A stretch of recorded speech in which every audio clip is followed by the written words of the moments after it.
Bonjour, cette vidéo va vous expliquer ce que c'est que l'expression fonctionnelle du besoin.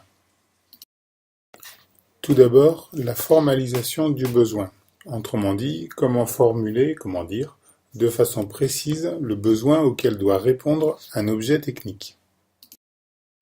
Quelques rappels sur les besoins. Un objet technique est créé pour répondre à un besoin général et à des conditions d'usage précises, attendues par l'utilisateur. Les besoins, en fait, quelques besoins, c'est se nourrir, s'habiller, se déplacer, etc., etc.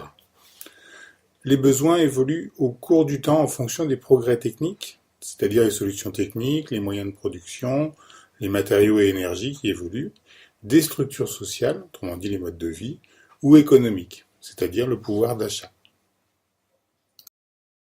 Pour illustrer ce que je viens de dire, on peut prendre en exemple les grands secteurs d'activité de l'économie.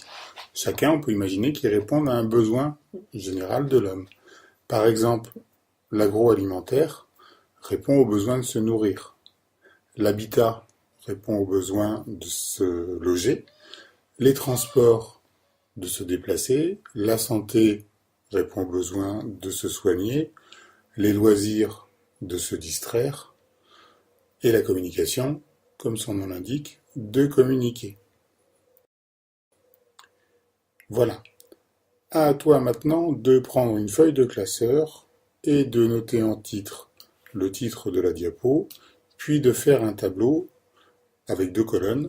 Dans la première colonne, on aura tous les secteurs d'activité et dans la deuxième colonne, tu reprends les besoins auxquels répondent ces secteurs d'activité.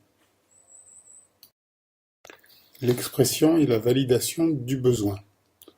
À travers quelques questions, il est nécessaire, avant de concevoir un objet technique, de s'assurer que le besoin existe et de bien préciser ce qui est attendu par les futurs utilisateurs.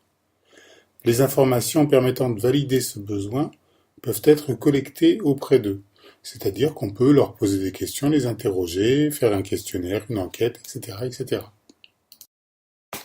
La description du besoin. On a dit il est important de formuler de manière précise le besoin auquel doit répondre l'objet technique. Donc pour cela, on va répondre à plusieurs questions. Ces questions, ce sont toujours les mêmes. Quoi, qui, où, quand, comment, pourquoi et combien. Bien sûr, pour que ces questions aient un sens, il faut les détailler. Par exemple, quand on dit quoi, c'est pour dire de quel besoin il s'agit.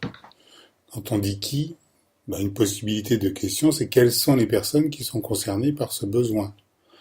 Quand on se pose la question de savoir où, c'est-à-dire à quel endroit, dans quelles conditions, à quelles étapes, dans quel secteur ce besoin est ressenti, dans quelle région. À la question quand, c'est-à-dire à quel moment, à quelle période, à quelle époque de l'année est exprimé ce besoin. Quand on se pose la question de savoir comment, c'est sous quelle forme, dans quel cas apparaît, dans quel cas est ressenti ce besoin.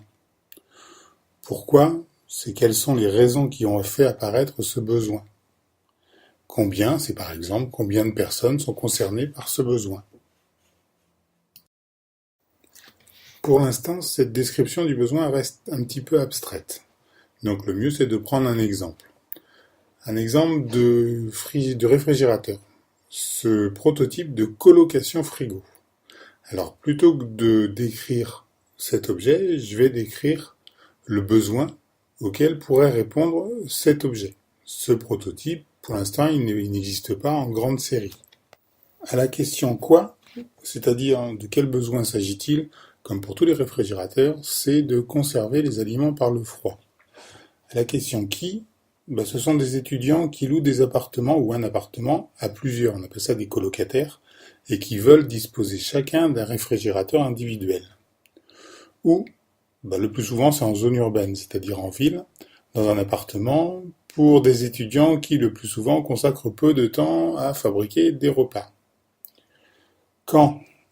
À quel moment? C'est une utilisation permanente pendant toute la durée des études. Comment, autrement dit, sous quelle forme est ressenti ce besoin?